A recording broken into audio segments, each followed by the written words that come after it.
하나님의 말씀 보도록 하겠습니다. 우리 하나님의 말씀은 출애굽기 6장 6절에서 9절 말씀까지입니다. 제가 읽어드리도록 하겠습니다. 그러므로 이스라엘 자손들에게 말하여라. 나는 여호와다. 내가 너희를 이집트의 압제에서 꺼내주고 그 속박에서 건져줄 것이다. 내가 쭉 뻗은 팔과 큰 심판으로 너희를 구원해 줄 것이다. 내가 너희를 내 백성으로 삼고 나는 너희의 하나님이 될 것이다. 그러면 내가 너희를 이집트 사람들의 압제에서 꺼내준 너희 하나님 여호와인 줄 너희가 알 것이다.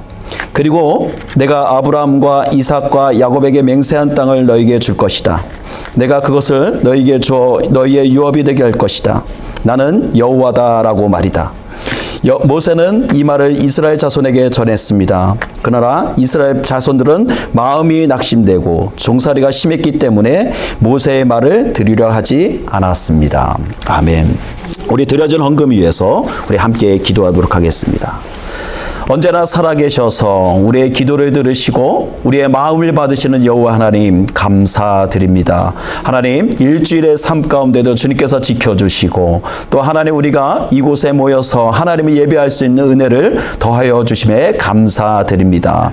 하나님 우리가 날마다 주님이 주시는 하루하루의 삶 가운데서 주님의 은혜를 느끼고 또 우리가 살아가는 목적이 무엇인지를 다시 한번 되새기며 주님 앞에 날마다 감사하는 삶이 되게 하시고 오늘도 주님 앞에 헌금으로 또 여러 가지 모양으로 헌신하며 주님 앞에 감사함으로 드리는 모든 예배를 주님께서 흠령하여 주시고 그 손길 가운데 주님 축복하여 주시옵소서. 하나님 육신의 연약함을 입고 오늘도 고통당하는 자들을 주님께서 위로하여 주시며 치료하여 주시고 정말로 그 병든 그 자리에 가운데 모든 것을 훌훌 털고 일어날 수 있는 은혜를 더하여 주시옵소서. 모든 영광 주님께 올려드리며 살아계신 예수님의 이름으로 기도드립니다. 아멘.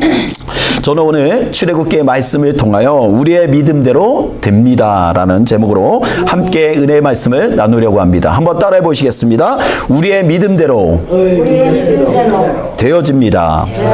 여러분 우리의 믿음대로 되어집니다. 아멘.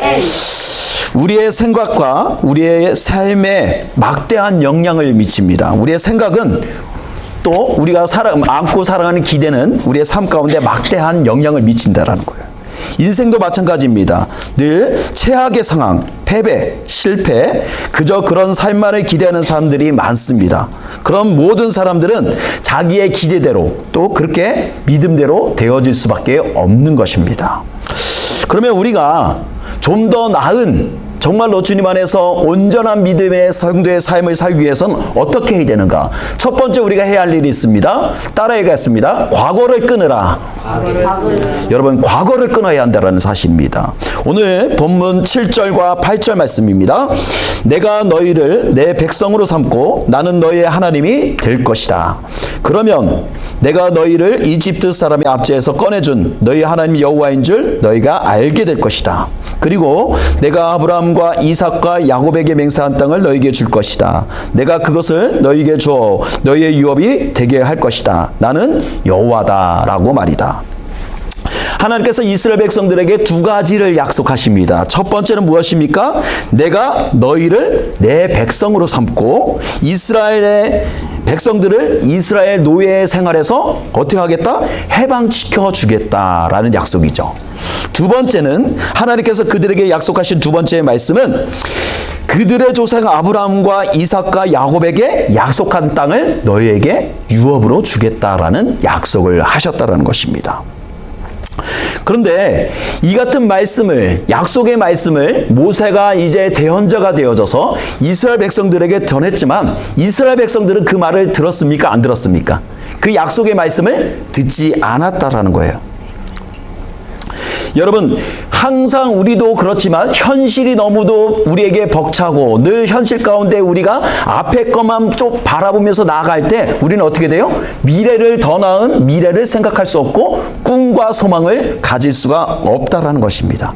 이스라엘 백성 또한 노예의 삶을 살 적에 그들이 고된 혹독한 곤욕으로 인해서 노력으로 인해서 미래를 꿈꾸지 못하고 좀 더 나은 삶을 생각지 못하게 되었다라는 거예요. 늘 그랬던 것처럼 그냥 되어지는 대로 그냥 하루하루가 주어지는 삶 가운데 그럭저럭 살아가는 것이 그들의 유일한 낙이었고 그들의 삶의 목적이 되고 말았다라는 거예요. 여러분, 우리의 마음을 고쳐먹는다라는 것이 얼마나 어려운지를 모릅니다. 내가 마음을 다잡아서 내가 새롭게 시작해야 되겠다.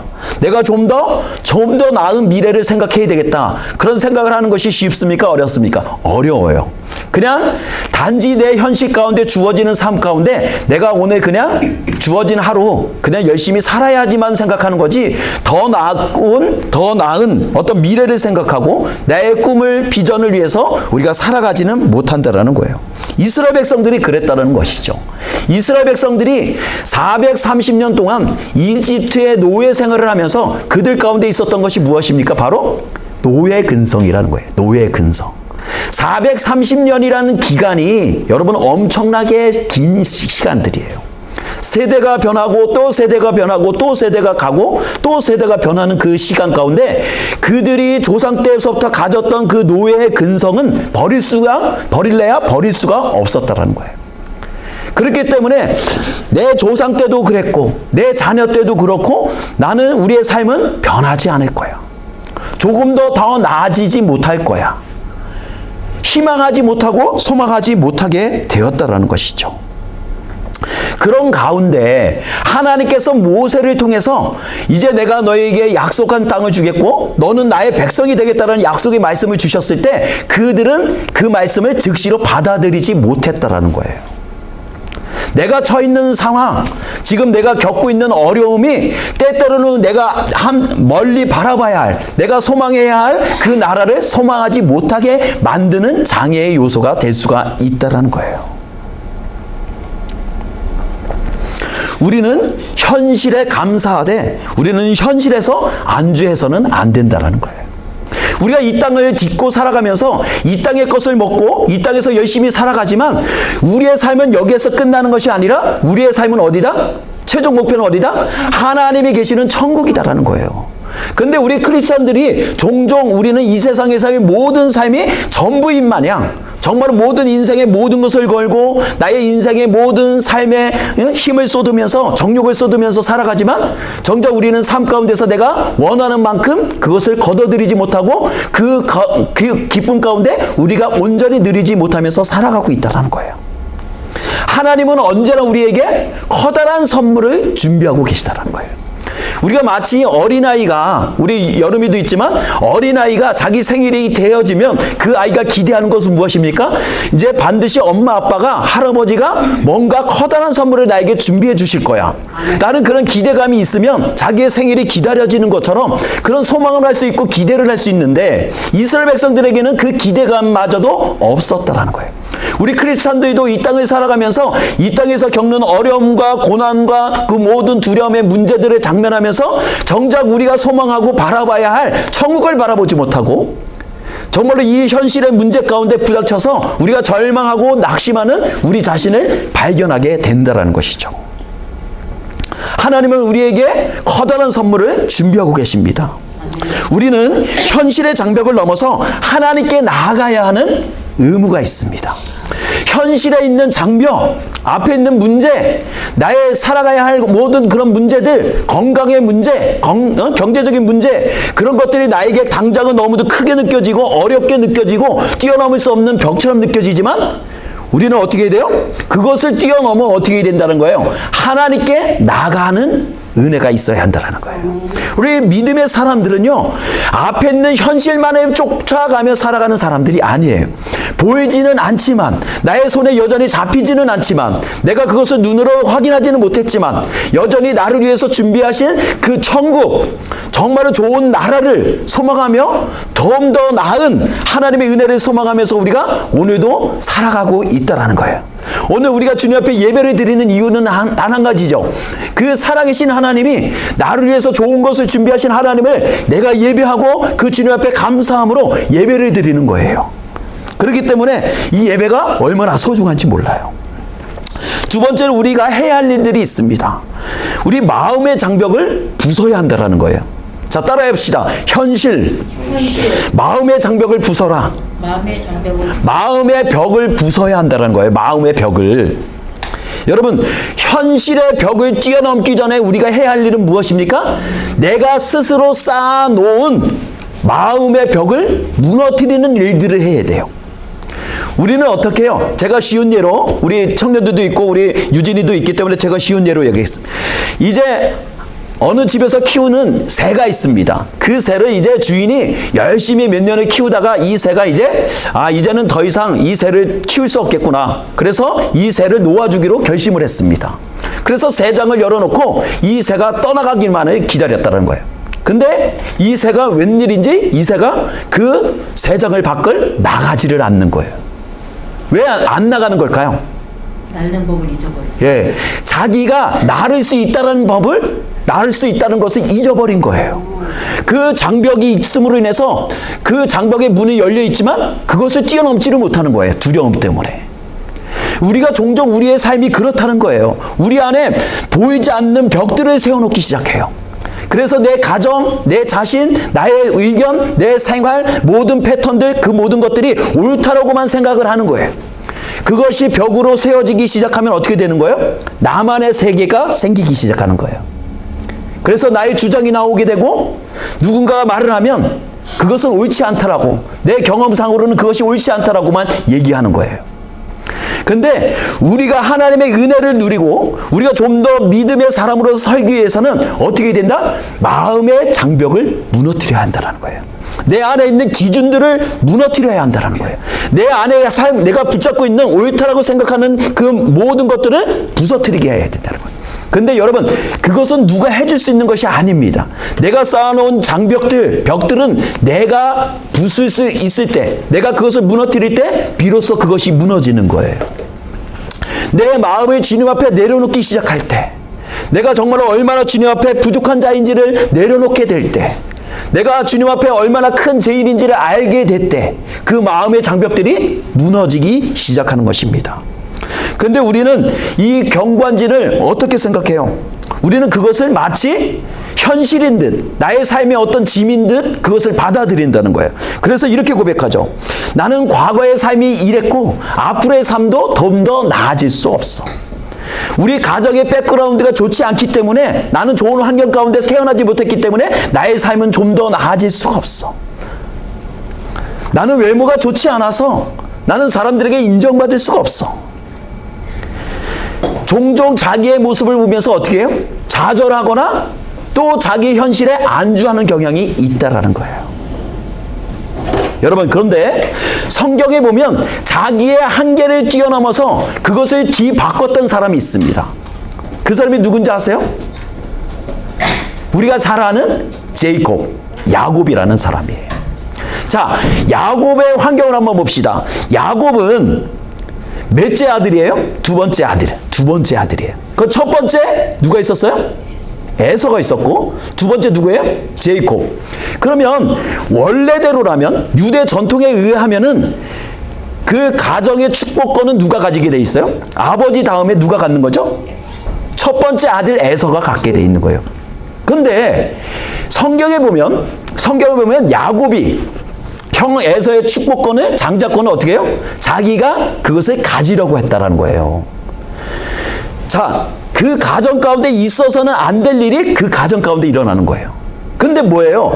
야곱에게는 뭐가 있었던 거예요? 나의 불가능을, 내가 장자는 아니지만 두 번째 태어난 불리한 상황이지만 내가 어떻게 한 거예요? 그 상황을 뒤집어 엎어버리는 거예요. 내가 그것을 갖고자 하면 그 환경을 뒤집어 엎을 수가 있다라는 거예요. 그 의지가 있으면, 그 마음이 있으면 나의 환경이 달라질 수가 있는 거예요. 그래서 제이콥이 형 에서에게 파쪽 한 그릇을 위해서 그 장자권을 뺏어옴으로 인해서 축복권을 가져옵니다. 근데 그리고 나서 그의 삶이 많은 것이 변했나요? 변하지 않았어요. 오히려 더 고난이 닥치고 그에게 위험한 상황이 닥치기 시작했어요. 그것은 무엇이냐면, 이제 형 에서가 야곱에게 분노의 마음을 품고, 내가 속았다는 마음을, 분한 마음을 품고 이제 야곱을 죽이려고 했다라는 거예요. 그럴 적에 야곱이 형 에서 형 몰래 밤에 야반 도주를 해서 도망가기 시작했어요. 그래서 그가 도착한 곳이 어디예요? 베델이라는 마을에 도착했어요. 동네에. 그래서 그가 힘들고 지쳐있는 가운데 도망자의 막 열심히 도망가다가 이제는 배가 고프고 지쳐있는 가운데 배들이라는 곳에서 이제 저녁 늦게 돌베개를 베고서 잠을 자고 청하고 있었는데, 지쳐서 잠을 자고 있었는데 그곳 가운데 하늘서부터 땅에 닿는 사닥다리가 놓여지기 시작했다는 거예요. 그리고 천사들이 오르락 내리락 하는 것을 보게 되었다라는 거예요. 그리고 하나님께서 말씀하시죠. 내가 너와 함께 할 것이고 내가 다시 이 땅으로 돌아오게 될 것이다. 하나님께서 그 야곱을 축복하시는 장면이 나와요. 그것은 무엇입니까? 야곱이 비록 형 에서를 속이고 장자권을 빼앗고 지금 도망자의 신분이지만 하나님은 그 마음을 보시고 그가 하나님을 경외하는 마음을 보시고 그에게 축복하시고 그를 인정하시기 시작했다는 거예요. 그럴 때 그의 삶 가운데서 어떤 변화가 일어나요? 여전히 그의 삶 가운데 변화가 일어나지 않아요. 어떻게 해요? 삼촌 라반의 집에 갔는데 그곳에서 어떻게 돼요? 이제 삼촌 라반의 집에서 먹고 지내다 보니까 이제 그곳에 딸이 아름다운 거예요. 그래서 첫째 딸이 아니라 두 번째 딸을 보고 마음이 너무 들어서 그 여인과 결혼해야 되겠다 했는데 야곱에게는 가진 것이 아무것도 없어요. 도망자의 신분을 왔기 때문에. 그 대신 무엇을 합니까? 삼촌 라반의 집에서 이제 결혼 집창금으로 결혼할 때 돈을 어느 정도 줘야 되는데 그것이 없으니까 내가 이곳에서 대신 일을 하겠습니다. 그래서 일을 하기 시작해요. 그래서 어느 기간이 되어서 이제 결혼식을 하게 됐는데 그 전통이 무엇이냐면 첫째가 먼저 가야 되는 그런 전통이 있었다는 거예요. 야곱이 원했던 것은 둘째 딸이었는데 첫째 딸이 들어온 거예요. 그 마음이 이제 속상했지만 다시 또 이제 둘째 딸을 얻기 위해서 열심히 그곳에서 일을 합니다. 그 기간이 무려 몇 년이었어요? 16년이었어. 16년. 16년 동안 여인을 위해서 자기의 삶을 그곳에서 살아낸 거예요. 그렇지만 여전히 결혼 지참금이라는 어떤 그런 명목하에 삼촌이 그 돈을 다 가져갔기 때문에 야곱에게는 가진 것이 아무것도 없어요. 숱한 고난과 그냥 어려움만이 있었다는 거예요. 그리고 나서 이제 아무것도 가진 것이 없고 이제 떠나야 되는데 아무것도 가진 것이 없는 야곱에게 한 가지 생각이 났습니다. 그것은 무엇이냐면 삼촌 라반에게 내가 다시 삼촌을 위해서 일을 할 테니까 삼촌이 가지고 있는 가축 중에 얼룩덜룩하고 무늬가 있는 양은 나에게 주십시오. 라는 깨를 냈다는 거예요. 그리고 나서 양들이 물을 먹을 때마다 야곱이 이제 나뭇가지를 꺾어서 얼룩덜룩한 무늬를 가지고 양들에게 보여줄 때마다 그들이 새끼를 뱉는데 어떻게 됐냐면 그것이 얼룩덜룩한 무늬가 나오기 시작했다는 거예요. 여러분 그 과정을 보면 하나님이 함께 하시지 않으면 그것이 불가능한 일들이 어떻게 되죠? 가능하게 되어지는 것을 볼 수가 있습니다. 인간이 볼 때, 우리의 사람이 볼 때, 경험상으로 볼 때 그것은 될 수가 없어. 어떻게 그것이 가능해? 라고 하는 일들이 어떻게 해요? 하나님 안에서는, 내가 믿음 안에서는 그것이 가능케 되어지는 것을 우리는 지금 보고 있는 거예요.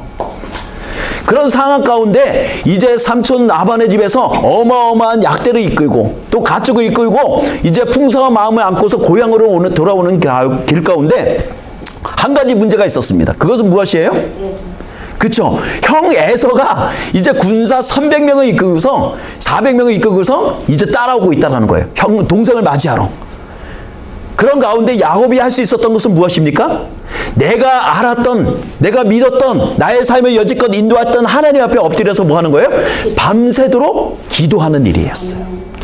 그럴 때 천사가 마지못해 그의 환도뼈를 침으로 인해서 뭐예요? 그곳 가운데 그의 이름을 뭘로 바꾸세요? 이스라엘로 바꾸시다. 이스라엘로. 이스라엘. 그래서 이스라엘 백성들이 지금의 이스라엘 백성들이 되는 거예요. 근데 우리가 그 이스라엘 백성들을 아브라함의 민족 이렇게 부르지는 않잖아요. 그렇죠? 이스라엘의 민족이라고 부르잖아요. 하나님께서 그만큼 이스라엘을 통해서 하나님께서 뭐 하셨다는 거예요? 일하셨다라는 거예요. 여러분, 하나님은 우리의 뭐예요? 우리의 환경을, 그 불안전하고 안전하지 못하고 안 되는 일을 어떻게 해요? 믿음으로 행할 때 어떻게 하신다는 거예요? 하나님이 바꿔주신다는 거예요. 세 번째, 우리가 해야 할 일이 있습니다. 고난을 이겨내야 한다는 거예요. 고난을 이겨내야 한다는 거예요. 여러분, 고난을 이겨내야 된다는 말을 너무도 숱하게 들어서 우리 성도님들이 생각할 때 그건 너무도 잘 알지요. 그렇지만 우리 현실의 가운데서 닥치는 어려움과 환난과 모든 문제를 당면할 때 우리 믿음의 사람들이 정말로 믿음으로써 그것을 해결하는 것을 보신 적이 있으세요? 한 번도 그런 적이 없어요. 다들 그 문제를 당면할 때 어떻게 해요? 다 불평불만해요. 왜 나에게 이런 문제가 생겼냐고, 왜 우리 가정이 이 어려운 문제 가운데 당면했냐고, 왜 내가 아파야 하냐고, 우리는 이런 질문을 던질 수 있어도 하나님 앞에 정말로 정작 무릎을 꿇어서 하나님의 뜻을 구하고 하나님의 지혜를 구하는 일들을 행하지 않는다라는 거예요. 여러분, 현대인의 우리의 모습을 단어로 표현한다면 어떤 단어로 표현할 수 있을까? 불안과 염려일 것이다라는 거예요. 불안과 염려의 삶이다. 삶의 바다에 언제 풍랑이 어떻게 불어닥칠지 모르는 그 불안한 상황 가운데 우리는 살아가고 있다는 거예요. 편히 쉴 집도 있고 돈도 있고 지위도 있고, 근데 우리는 하루하루의 삶이 어때요? 늘 그것을 누리며 만족하며 감사하는 삶이 아니라 뭐예요? 늘 무엇인가에 쫓기듯 하는 삶을 산다라는 거예요. 나의 삶 가운데 넉넉하지는 않지만 그래도 오늘 하루를 살아갈 수 있고 내가 하루를 감사할 수 있는 그런 삶들이 주어지지만 우리는 어떻게 해요? 하루의 삶 가운데 주어지는 은혜를 만족하지 않고 어떻게 해요? 미리 닥치지 않은 문제, 나의 삶 가운데 왠지 불안하게 느껴지는 문제들을 뭐예요? 미리 그것을 가져와서 염려한다라는 거예요. 또 우리를 불안케 하는 것들이 어떤 요소가 있습니까?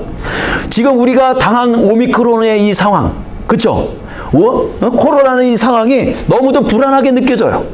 그래서 조금만 기침이 나고 아프면은 그냥 우리가 분리되어져서 좀 쉬는 것이 낫겠다. 이 불안한 마음이 우리 가운데 있다라는 거예요. 여러분, 그러면 성경에서는 우리의 이런 삶에 불안하고 늘 공포 가운데 염려 가운데 살아가는 우리의 인생의 삶을 주님께서는 알지 못하셨을까요? 아셨어요. 그러면서 우리 주님께서 우리에게 던지신 말씀이 있어요. 우리에게 주신 말씀이 있어요. 그 방법이 무엇이다? 그 문제를 해결할 수 있는 방법은 예수 그리스도께 있다라는 거예요. 예수 그리스도 앞에 나갈 때 그 문제의 해결점이 있다라는 거예요. 그래서 주님께서 말씀해, 수고하고 무거운 짐진 자들아, 다 어떻게 하라는 거예요? 다 내게로 오라. 주님께서 수고하고 무거운 짐진 자들아라고 말할 때는 누구를 말하는 거예요? 이 세상을 살아가는 믿음의 성도들을 말하는 거고 믿음 바깥에 있는 사람들을 말하는 거예요. 그들이 무엇을 가지고 있다는 거예요? 무거운 짐을 지고 있다는 거예요. 어떤 짐을 지고 있어요? 지금 말한 불안, 염려, 건강의 문제, 재난의 문제, 여러 가지 코로나의 문제, 모든 문제들을 가지고 살아가는 우리들에게 수고하고 무거운 짐진자들아, 다 내게로 오라. 응? 내가 너의 짐을 가볍게 해주겠다라고 말씀하세요. 아멘. 우리의 삶의 모든 문제를 주님 앞에 내어 맡기라고 말씀하세요. 아멘. 그런데 우리는 여전히 그것을 버리지 못하고 내가 그것을 짊어지고 있는 이유는 무엇일까요? 저는 어제 이런 생각을 해봤어요. 자, 과연 우리가 믿는 예수가 동일한가라는 생각을 해봤어요.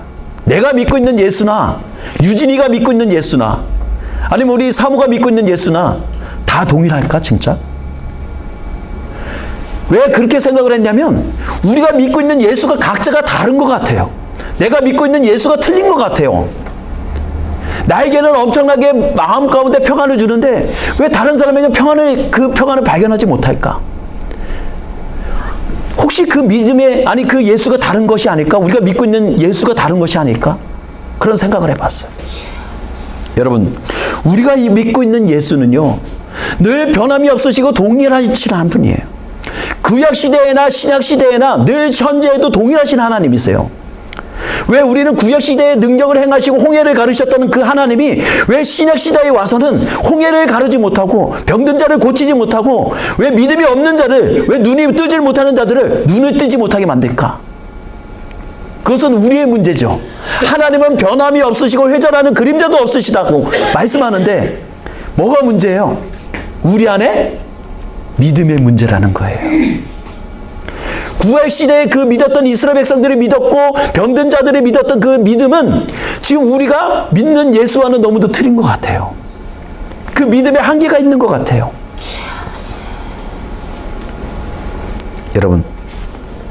우리가 예수를 믿되 우리는 동일한 예수를 믿고 있는 거예요. 구약시대나 신약시대나 아니면 요한계시록에 기록되는 예수나 늘 변함이 없으시고 동일하시고 모든 병든 자들의 마음을 위로하시고 고치시는 하나님은 동일하신 하나님이에요. 그 주님은 앞으로도 쭉 변함이 없으실 거예요. 아멘. 우리는 어떻게 해야 된다? 그 주님을 정말로 간절한 마음으로, 정말로 주님을 진실한 마음으로 그 주님을 믿고 따라야 한다는 거예요. 그 주님 앞에 우리의 모든 고난의 문제를 주님 앞에 드려야 한다는 거예요.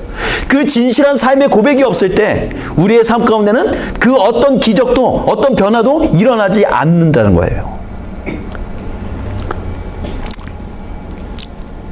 여러분,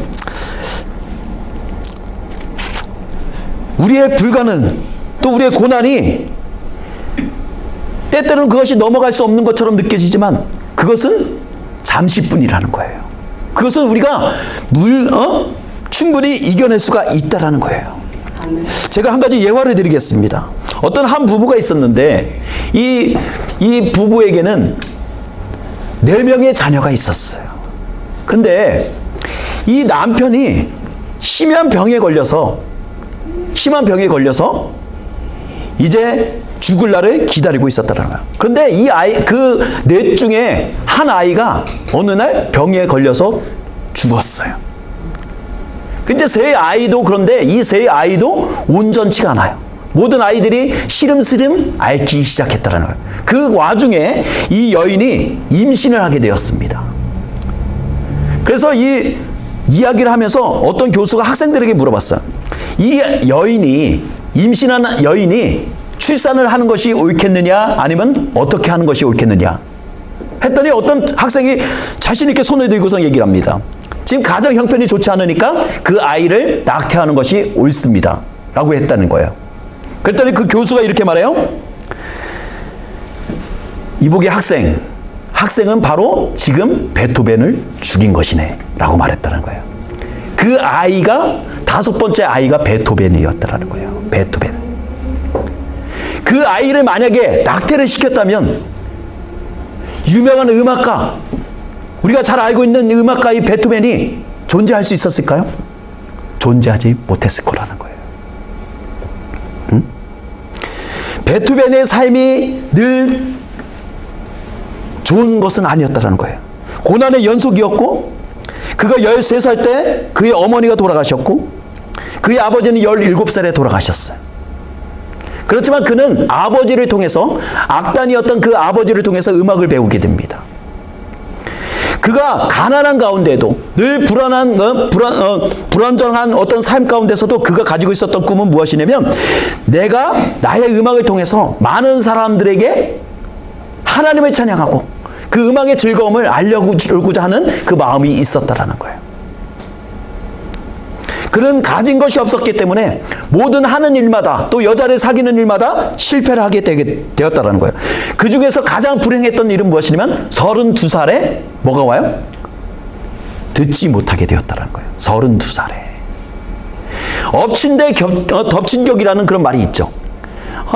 불행이 거기서 끝나면 좋은데 더 큰 불행이 왔다라는 거예요. 그런 가운데도 베토벤은 좌절하지 않고 자기 문제의 현실에 안주하지 않고 그것을 현실을 바라보며 원망하며 불평하면서 보낸 것이 아니라 내가 비록 귀가 들리지 않더라도 내가 많은 사람들에게 이 음악을 들려줘야 되겠다는 그런 열정, 그 꿈을 가지고서 그가 수많은 곡들을 작곡하게 되었다라는 거예요.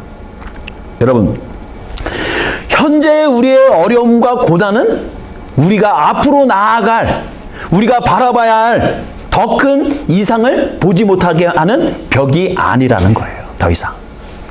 우리는 그것을 어떻게 해야 된다는 거예요? 뛰어넘어야 한다는 거예요. 그것을 뛰어넘어서 더 나은 하나님께서 우리에게 준비하신 그것을 이상을 바라볼 수 있는 믿음의 눈이 있어야 한다는 거예요. 다음으로 우리가 해야 할 일은 무엇이냐면 우리의 약함을 인정하라는 거예요. 우리의 약함을 인정하라는 거예요. 여러분, 우리가 인정해야 될 것은 정직하게 인정하면 고난의 문제를 이길 수 있는 힘이 우리 가운데 주어진다는 거예요. 우리가 우리의 연약함을 인정하면 되는 거예요. 우리의 인정할 것을 인정하면 되는 것입니다. 먼저 우리의 약함을 인정해야 한다는 거예요. 여러분, 우리가 어떤 문제를, 또 어떤 현실의 문제를 우리가 뛰어넘을 수 있는 방법은요, 내가 그 문제에 대해서 솔직하게 그 문제를 풀 수 없다는 것을 인정하는 것이 필요하다는 거예요. 그래, 나는 이 문제를 풀 수가 없어.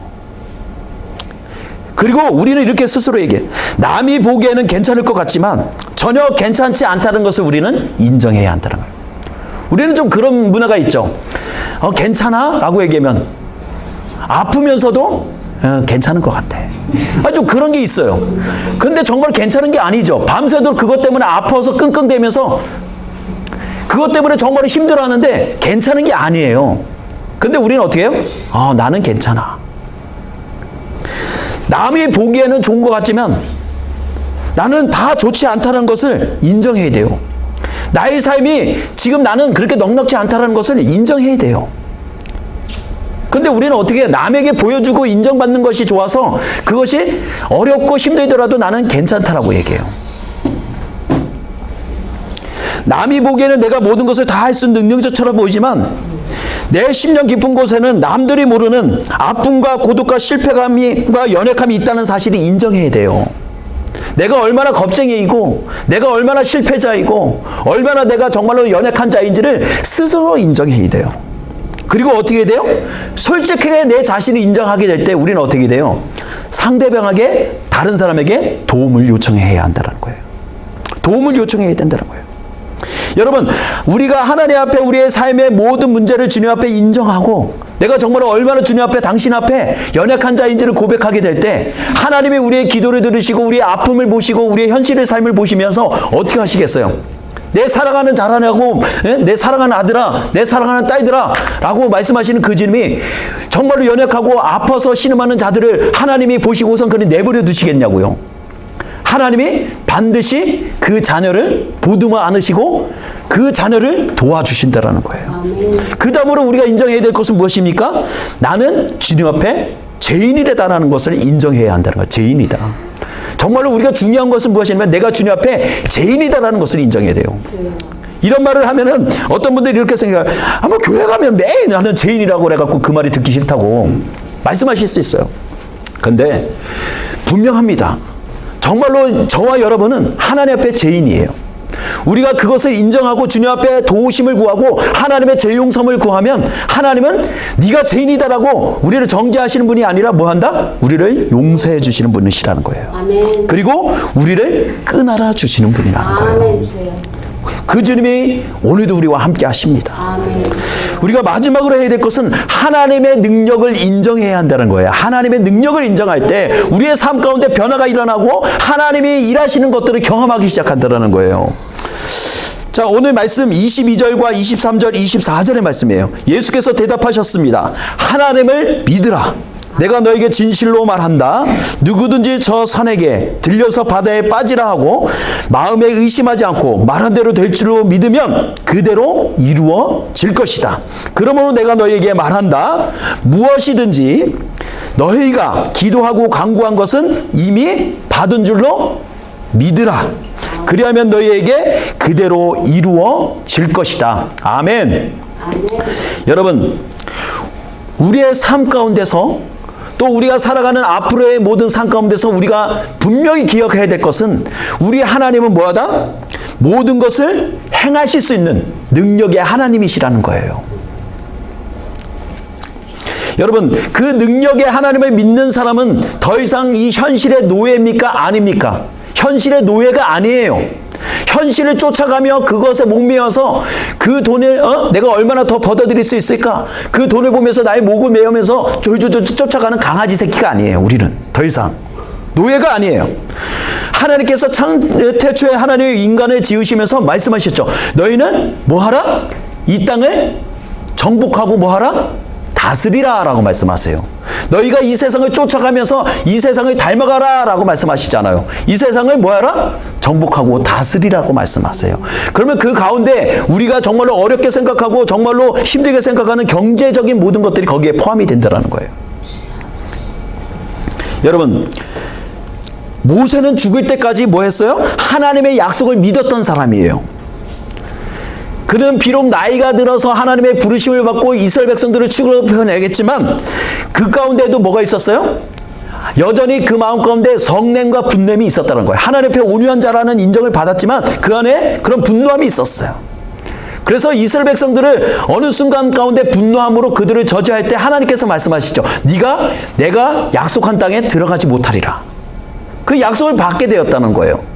그래서 이제 모세가 나이가 들어서 이제 약속의 땅을 앞에 두고 그가 어떻게 돼요? 약속의 땅을 바라보면서 어떻게 돼요?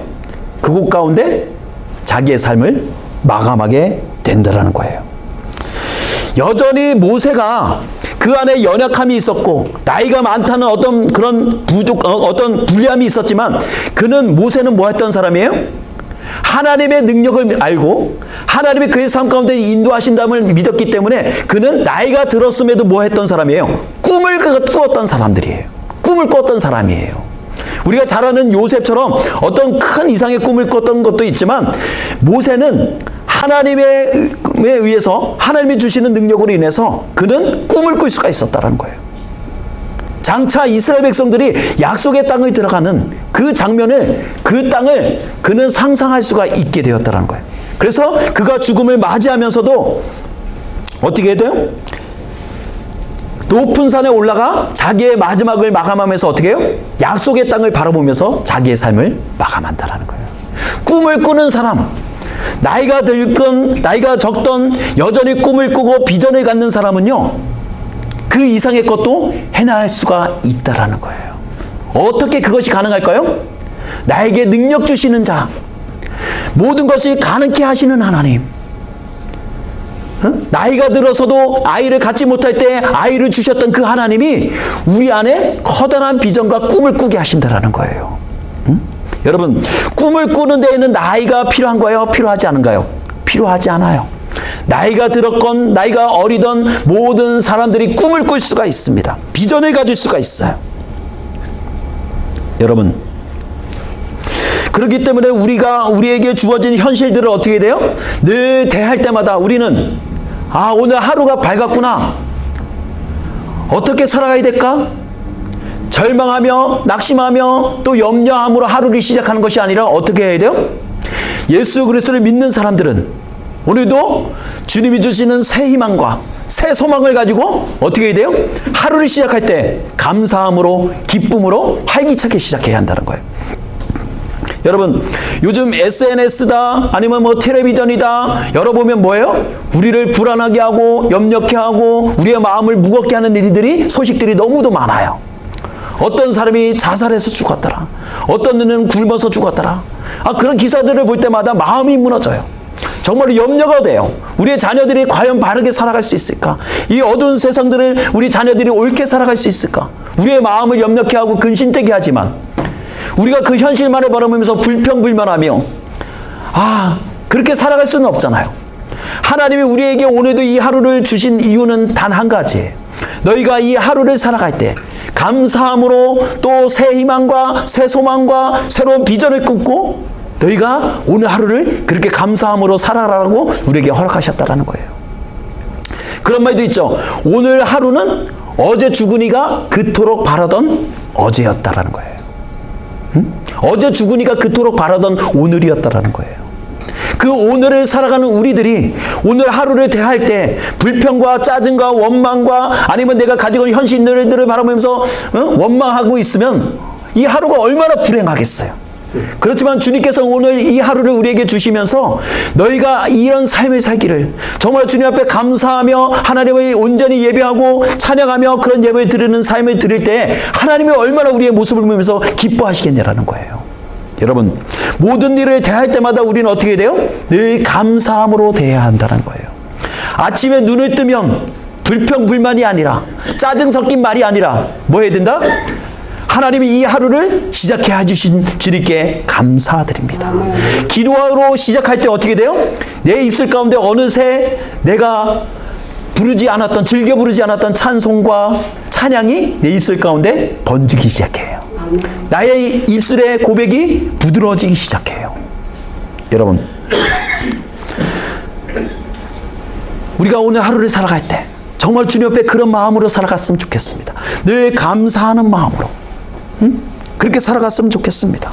그리고 오늘 우리에게 주어진 어떤 하루를 살아갈 때 나의 마음이, 내가 정말 나의 믿음이 정말로 예수 그리스도를 기뻐하고 정말 하나님을 향한 온전한 믿음으로서 나의 믿음이 드려지고 있는지를, 그래서 우리의 믿음대로 되어진다는 그 말씀의 제목처럼 우리의 삶 가운데서 정말로 내가 믿음이 되어지는 대로, 내가 믿는 그대로 우리의 현실 가운데서 그런 은혜가 있으시기를 주님의 이름으로 축복합니다. 아멘. 그리고 여러분들이 당면한 현실의 문제에 대해서, 장벽에 대해서 명령하십시오. 여러분들은 더 이상 노예가 아니라 그것을 쫓겨가는 사람들이 아니라 뭐하다? 그것을 명령할 수 있는 사람들이에요.